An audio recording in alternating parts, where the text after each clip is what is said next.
Welcome back. Calligraphy artist Saleh Al-Shakari has trotted the globe exhibiting his artworks, and the renowned Omani artist has hit Dubai to showcase his work at the Vindima Antique Gallery.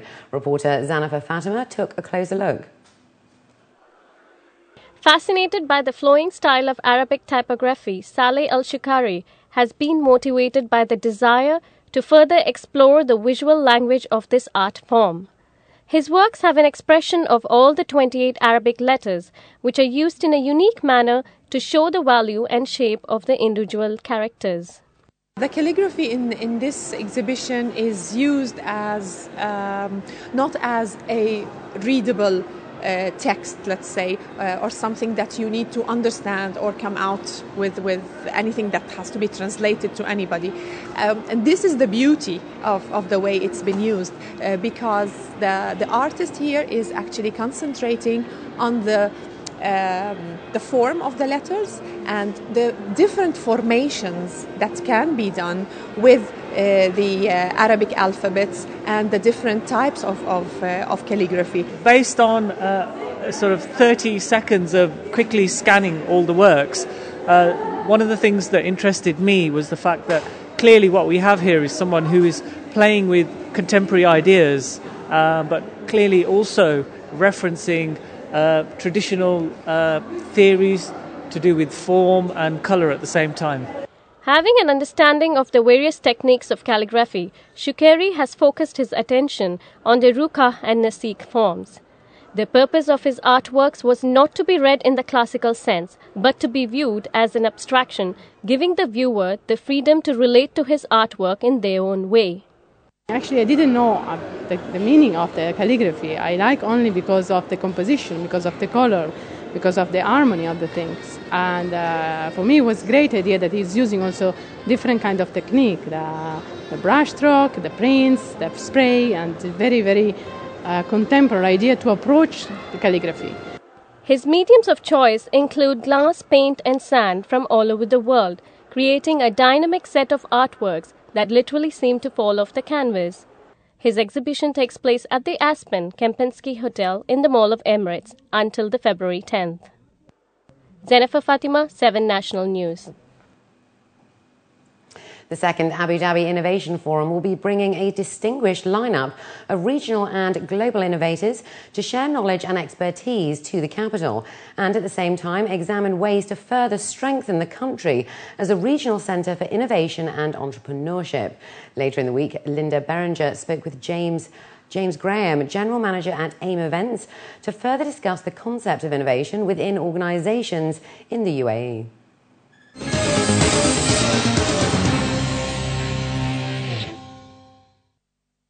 Tell us, which businesses is the forum mainly targeting and why? Well, when we talk about innovation, what we're actually talking about is more than what people might think with regard to being entrepreneurial or developing SMEs in the region. When we talk about innovation, we're talking about anything that would affect a company and make it move forward or change or develop or advance.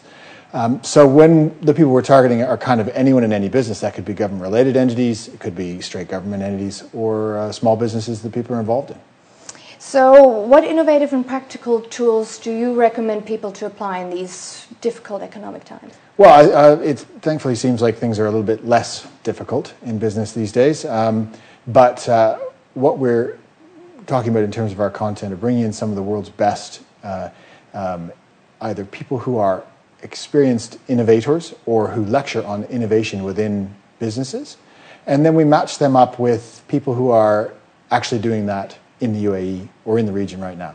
So what we talk about at the event will be the tools that you could use in any aspect of your business or your organization to be innovative on a daily basis. And that could mean starting the next Google, or it could mean how do you take an idea through a big organization that might make things better. And that in some ways is probably, in some cases, much harder. When it comes to innovation, small and mid-sized companies have battled the economic environment of the past much better than the big players. Why is that, you think? I think it is common in smaller companies that have more open communication and probably smaller staff that probably don't have as many processes in this region, probably a bit less debt as well, that they were able to adapt because they could change their ideas, they could change their focus, they could change who they were aiming for, and they were able to take new ideas and commoditize them, turn them into new businesses or new offers faster than big organizations. Tell us about the concept of innovation within companies here in the UAE and also in the whole GCC region. Well, I think innovation is going to be one of the things that's most important here in the diversification of the economy. Across the region, certainly in the UAE, you have a lot of companies that we still refer to as government or government related. Essentially, that means that they're backstopped by the government. What an economy needs to really quickly diversify, and Dubai has shown an excellent ability to do this, and Abu Dhabi is catching up very quickly, is a diversification of companies or organizations into small and medium-sized enterprises, which are the engine of economic growth. This will create new jobs, economic growth, and new businesses in the region. And so innovation and entrepreneurship are very important aspects of doing that. The more innovative, the more successful. Thanks for stopping by, James. No problem. Great to have you on the show.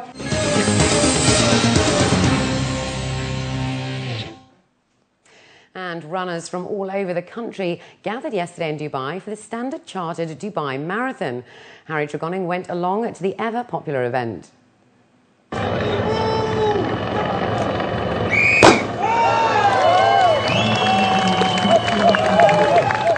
The start on Sheikh Zayed Road was abuzz with excitement that the drizzle could not suppress when the runners set off on the 26-mile, 385-yard course. The run was to take them to the UAE flag near the creek and back again to a finish in Media City. Mass participation seemed to be the word of the day at the Standard Chartered Dubai Marathon. There was a very cosmopolitan feel to the race. During the race itself, there was plenty to see and do for the fans waiting at the finish. The impressive Dubai police band entertained many with their bagpipes. There was fervent support from the Ethiopians who really love their distance running because they are very good at it.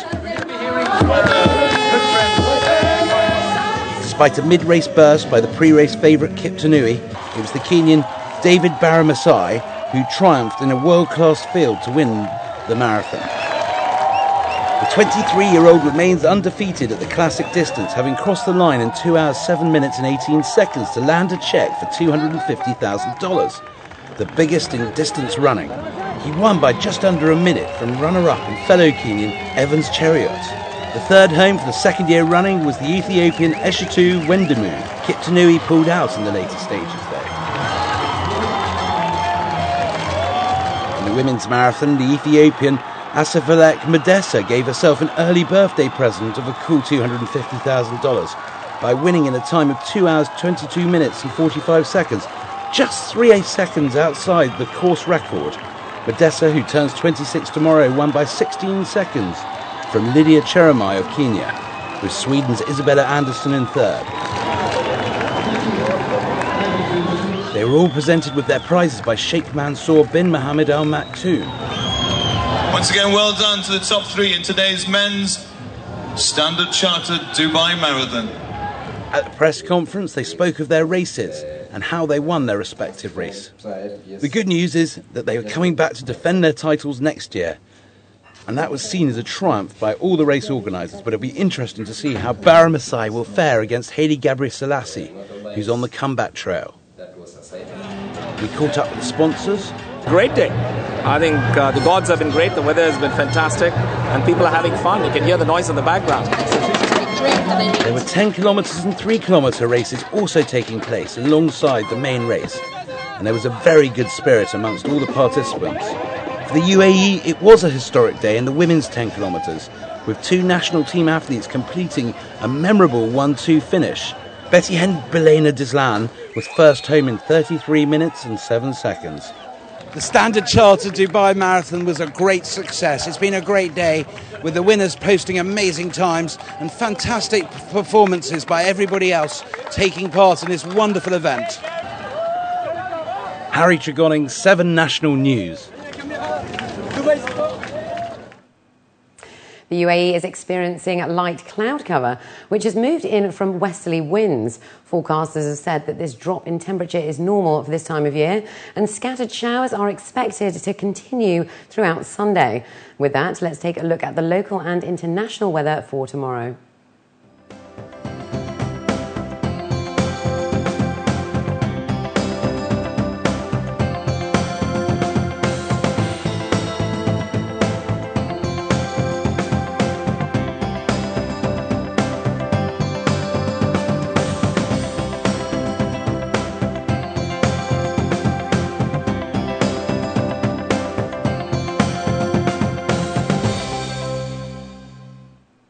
And before we head out, here are the top stories again.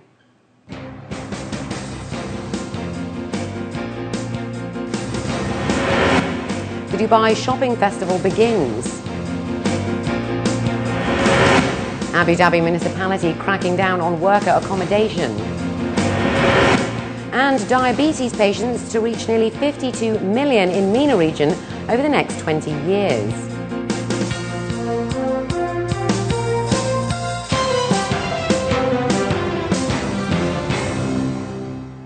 Well, that brings us to the end of the bulletin. As always, please do feel free to get in touch with us at news@city7tv.com, or why not call us on 04367 2230.